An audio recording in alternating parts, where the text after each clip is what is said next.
యాప్తో urea black market తగ్గిందట. ప్రతిపక్షాలు దుష్ప్రచారం చేయడం మానుకోవాలి. యాప్ పనితీరు బాగుందని కేంద్రం నుంచి కూడా ప్రశంసలు వచ్చినాయట. తెచ్చింది కేంద్రమే. కేంద్రం నుంచి ప్రశంసలు రాకపోతే ఏమొస్తాయి? ఇప్పుడు నువ్వు ఈ మాట ఎడ చెప్పాలంటే మిస్టర్ తుమ్మల నాగేశ్వరరావు, ఒక 1000 మంది రైతులు నిలబెట్టిద్దాం, ఒక ఊరికి తీసుకుపోతా, ఒక 100 మంది రైతులను నిలబెడతా, యూరియా యాప్ అద్భుతం అని ఒక మాటను. ఇక నువ్వు నీ దగ్గర ఏమన్నా బట్టలు నీ మీద ఏమన్నా ఉంటే అప్పుడు చూద్దాం. ఇక రైతుల మధ్యలోకి వెళ్ళి ఒక రైతుల మీటింగ్ పెట్టి యూరియా యాప్ చాలా అద్భుతమైన యాప్ అను, ప్రతి యాప్ చాలా సూపర్గా ఉన్నది, దీనివల్ల బ్లాక్ మార్కెట్ తగ్గిందని అని ఒక స్టేట్మెంట్ ఇక రైతుల మధ్యలో నిలబడి. ఇక నువ్వు మళ్ళీ ఆడ కనబడతావు, ఇక మళ్ళీ పోలీసులు రావాలి నేను ఎత్తుకపోతుంది కాడి నుంచి. అంత భయంకరంగా ఉంది సిచ్యువేషన్. దేశవ్యాప్తంగా అమల్లోకి తెచ్చేందుకు సన్నాహాలు చేస్తున్నారట. ఈ ధర్నాలు, ఆందోళనలు రాజకీయ ప్రేరేపిత చర్యలే. 30వ తేదీన ఖమ్మం జిల్లాలో పండుగల రైతు ఆశీర్వాద సభ అట. నువ్వు కూడా రైతువే కదా. 170 భూములని రైతుల దగ్గర నుంచి బలవంతంగా కొనుక్కొని గిరిజన ఏరియాల్లో 170 చట్టం అమల్లో ఉన్న ఏరియాలో నువ్వు 30 ఎకరాల భూమిని లేపేసినావు. 3 లక్షల రైతు బంధు తీసుకుంటున్నావు ప్రతి సంవత్సరం, 3 lakhs. నువ్వు రైతుల గురించి మాట్లాడితే ఎట్లా? ఆయిల్ పామ్ సంబంధించిన దాంట్లో నీ కొడుకుని ఎంటర్ చేసి ఒక ప్రైవేట్ కంపెనీని తీసుకొచ్చి మొత్తం దాన్ని చెరబట్టడానికి, ఆయిల్ ఫెడ్ కార్పొరేషన్ని ఖతం చేయడానికి కుట్ర చేస్తున్నావు. నువ్వు రైతువి. ఇప్పుడు మీరు దయచేసి ఎవరన్నా రైతులు ఉంటే మెసేజ్ పెట్టండి. యాప్ వల్ల నష్టాలు ఉన్నాయా, లాభాలు ఉన్నాయా? యూరియాను నిజమైన రైతులకు మాత్రమే అందించి బ్లాక్ మార్కెట్ను అరికట్టేందుకు ప్రవేశపెట్టిన యూరియా యాప్తో మంచి ఫలితాలు వచ్చినాయట. ఇప్పుడు మొత్తం బ్లాక్ మార్కెట్ పోయిందా? మరి మొత్తం బ్లాక్ మార్కెట్ పోయిందా?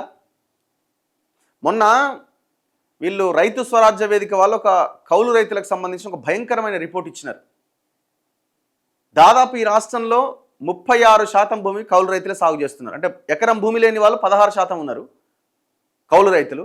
ఇక మిగతా వాళ్ళు ఎకరం ఉండి 2 ఎకరాలు, 2 ఎకరాలు ఉండి 5 ఎకరాలు ఇట్లా కౌలుకు తీసుకొని చేస్తున్న వాళ్ళు ఉన్నారు. మొత్తం 36% ఆఫ్ ల్యాండ్ ఇన్ తెలంగాణలో, సాగు భూమిలో మొత్తం 36% ఆఫ్ ల్యాండ్ కౌలు రైతులే సాగు చేస్తున్నారు. వాళ్ళకి ఏదీ లేదు, వాళ్ళకి ఏదీ లేదు. కనీసం ఈ యూరియా బుక్ చేసుకోవాలన్నా కూడా రైతు మీదనే ఆధారపడాలి, ఆ భూమి ఉన్న వాళ్ళ మీదనే ఆధారపడాలి, యజమాని మీద.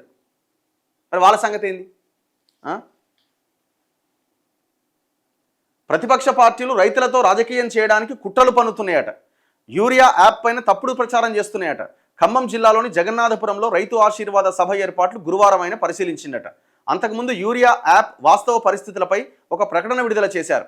రాష్ట్ర ప్రభుత్వం ప్రవేశపెట్టిన యాప్ పనితీరు బాగుందని, కేంద్రం సైతం ప్రశంసించిందని, ఇప్పటికే పైలట్ ప్రాజెక్టు కింద కొన్ని జిల్లాల్లో అమలు చేస్తున్నారు అని తెలిపారు.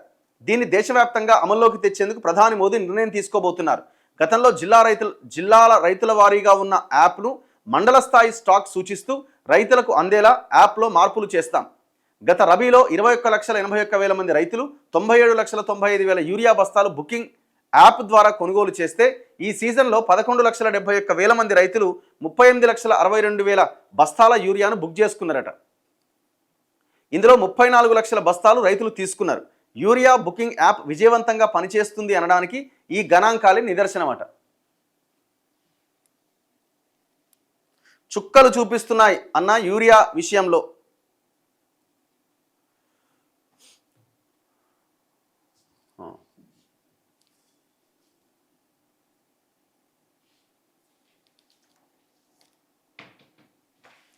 Waste app, urea app waste,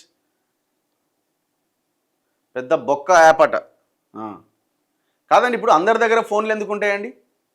అందరి దగ్గర స్మార్ట్ ఫోన్లు, యాప్ ఎందులో డౌన్లోడ్ అవుతుంది? ఆండ్రాయిడ్ ఫోన్లో డౌన్లోడ్ అవుతుంది. మరి ఆ స్మార్ట్ ఫోన్లు అందరి దగ్గర ఎక్కడ పోవాలా రైతులంతా?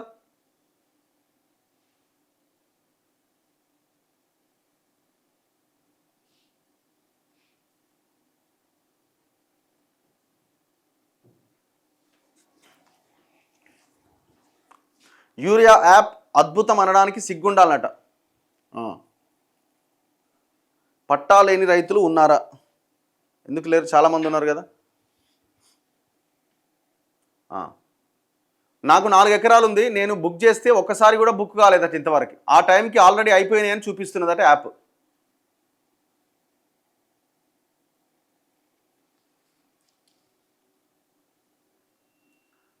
అన్న, ప్రభుత్వం వచ్చి 2.5 సంవత్సరాలు అవుతుంది, ఇప్పటికే ఉద్యోగుల నమ్మకం కోల్పోయింది. పెండింగ్ డిఏలు, పిఆర్సీ ఇచ్చి లెక్చర్లు ఇస్తే మంచిది. అంతే కదా. త్వరలో అంటుండు, ఈయన కూడా త్వరలో అనే పదం నేర్చిండు. అది పేటెంట్ వాళ్ళదే బాబు, 10 ఏళ్ళ అధికారం అంటే ఎవడు అధికారంలో ఉంటే మనకి అది పేటెంట్ ఏమో. త్వరలో అన్నది, త్వరలో అనే వర్డ్ ఉంది కదా ఒకటి. కౌలు రైతులకు ఇబ్బంది అవుతుంది ఈ యాప్ తోటి. కౌలు రైతులకు అన్ని ఇబ్బందులే పాపం, వాళ్ళకి ఏది లేదు. ఇప్పుడు వాళ్ళు ఒకవేళ యూరియా బుక్ చేసుకోవాలన్నా, పండించిన ధాన్యం అమ్మాలన్నా ఆ భూ యజమాని మీద ఆధారపడాలి. ఇది ఎట్లా, ఎప్పటి నుంచి స్టార్ట్ అయింది ఇది? కేసీఆర్ ఆ ధరని తీసుకొచ్చిన తర్వాత అనుభవదారుడి కాలాన్ని ఎప్పుడైతే ఎత్తేసిండో సమస్య స్టార్ట్ అయింది. ఇప్పుడు ఆల్రెడీ 2011లో కాంగ్రెస్ తీసుకొచ్చిన చట్టమే ఇది, కౌలు రైతుల చట్టం. ఆ కౌలు రైతుల చట్టాన్ని జస్ట్ అమలు చేస్తే అయిపోతుంది. చట్టం ఉన్నది ఆల్రెడీ. ఈ ముఖ్యమంత్రి కూడా సోయలేదు.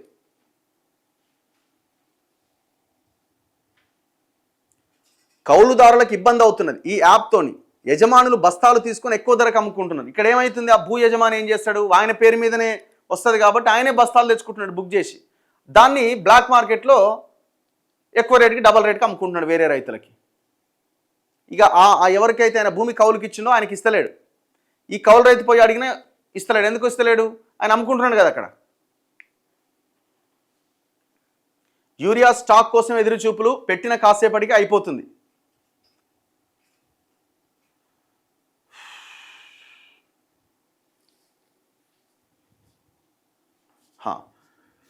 Very good morning. స్థానికత మీద మాట్లాడండి అన్న, తెలంగాణ ఉద్యమమే స్థానికత మీద మొదలైంది. కానీ ఇప్పుడు మళ్ళీ కొంతమంది ఆంధ్ర పార్టీలు, తెలంగాణ ద్రోహులు, సంస్థలు, వ్యవస్థలు బయట వ్యక్తులకు తలుపులు తెరుస్తున్నారు. అట్లనే ఉన్నది పరిస్థితి. ప్రజలు మరో పోరాటం చేయాల్సిందే. ఎట్లా బుక్ చేసుకోవాలనో తెలియని వాళ్ళకి ఎట్లా. BJP MLAs and MPs must fight against government, it's only BRS no BJP అట. అన్న యాప్లో బుక్ చేసిన ఒక్క బస్తా 300 రూపాయలు మనోహరాబాద్ విలేజ్లో. పీజీ చదివిన నాకే బుక్ కాలే, ఇక చదువురాని రైతుల పరిస్థితి దారుణం. ఈ యాప్ ద్వారా ఏఈఓ ద్వారా ఊర్లో పంపిణీ చేయాలి. ఆర్టీసీ ఉద్యోగుల బకాయిలపైన 2015 నుంచి ఎదురు చూస్తున్నాం. న్యూ పెన్షన్ జూన్ అన్నారు, ఏమైందన్న? జూన్లో కూడా ఇయ్యాడు. ఎలక్షన్లకి 1 సంవత్సరం ముందే ఏమైనా స్టార్ట్ చేస్తే